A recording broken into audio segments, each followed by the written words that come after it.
Speed is really important as an editor.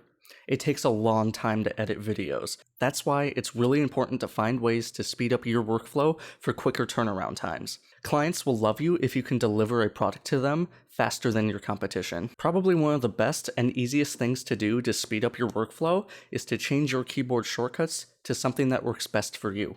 One of the best things I did to get faster at editing was to change my keyboard shortcuts so that all of my main tools are easily accessible with my left hand.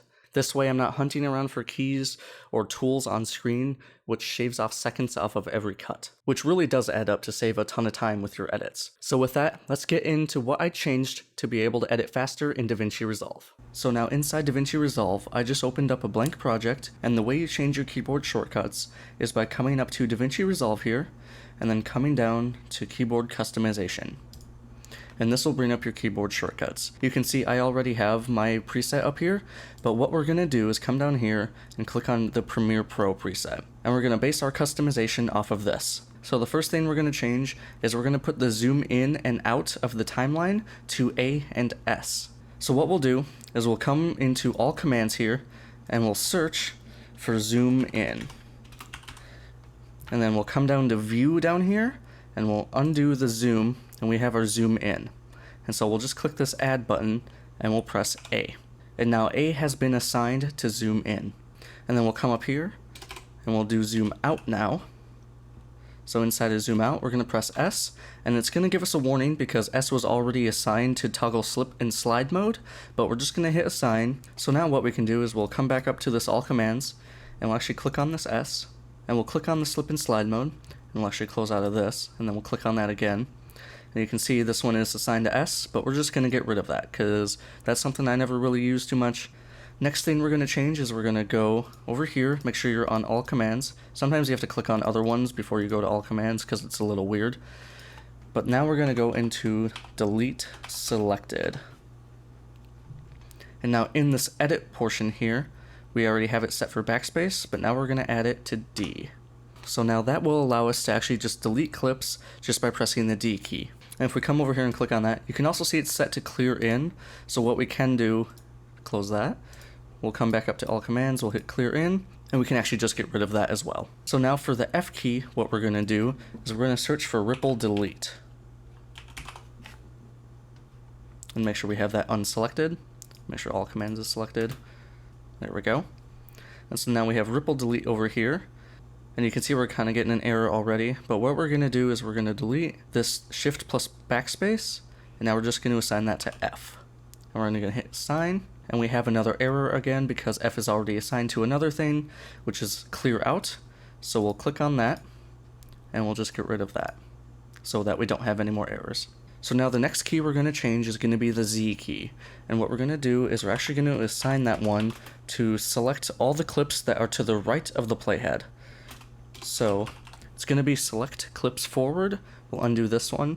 And you can either change it to it selects all the tracks to the right or all on just one track. I like having it set to all tracks just because then I'm able to select everything and I can move everything over when I need to. So we'll just get rid of this Alt plus Y one, and then we will add Z to that. The next key that I have changed is going to be the C key, and I have that one just set to the blade tool, so that I can easily make cuts and just go in and out of the blade tool whenever I need to. So we will set that to C. And then kind of the last one I want to cover is going to be the V key, which is just kind of like your normal selection mode. So your normal edit mode. It's currently set to P on the Adobe Premiere Pro one, but we'll get rid of that and we'll set it to V. And we will assign that. And V was already assigned to something, so we'll go into there and select nearest edit point. What I actually like to do is I will have this set to F2, just so it will go to like the nearest edit point just by hitting F2. I don't use it all that often, that's why it's not like easily accessible, but it's still there if I need it. But those are kind of the main ones I changed. One other one you can definitely do too is you can change the razor tool. Make sure we're in all commands here. So the razor is set to Control B, and we will actually add that to F1. And the difference between the razor and the blade tool, the razor will just make a cut right where your playhead is, whereas the blade tool will make a cut where you actually select it to be.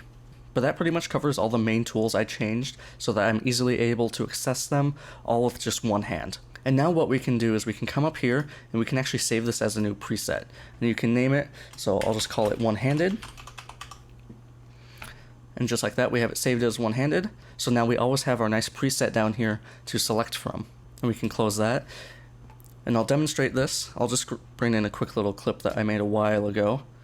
And we'll bring that into the timeline. And we'll just go into the edit tab here. So if I wanted to make like a quick cut, we can hit the C key and that will bring up our blade tool and we can make a cut wherever we want to. And then if we go back and hit V, that will just bring us to our normal edit mode. And we can select that clip. And let's say we wanted to get rid of this clip, but we still wanted to move the other one over by using ripple delete. We can just hit our F key and that will move that over and delete that clip. And we can also zoom in and out of our timeline just with A and S. And then if we wanted to, we can move our playhead over here. We can just hit F1 and that will make a cut right where our playhead was. And we can also use, ripple delete with that as well. If we move over, we can hit F2 and that will just bring us to the nearest edit point.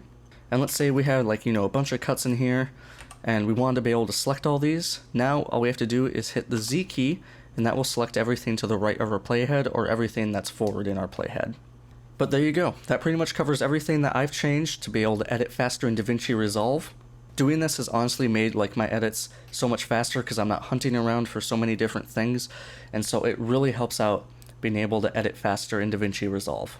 Also, if you're curious too, I got these tips from a video on how to actually do the same sort of thing in Premiere Pro, so I'll leave a link to that in case you wanted to check that out if you're a Premiere Pro editor. But I hope you guys liked this, and I hope it was helpful for you. But I hope you have a great day, and I'll see you in the next video.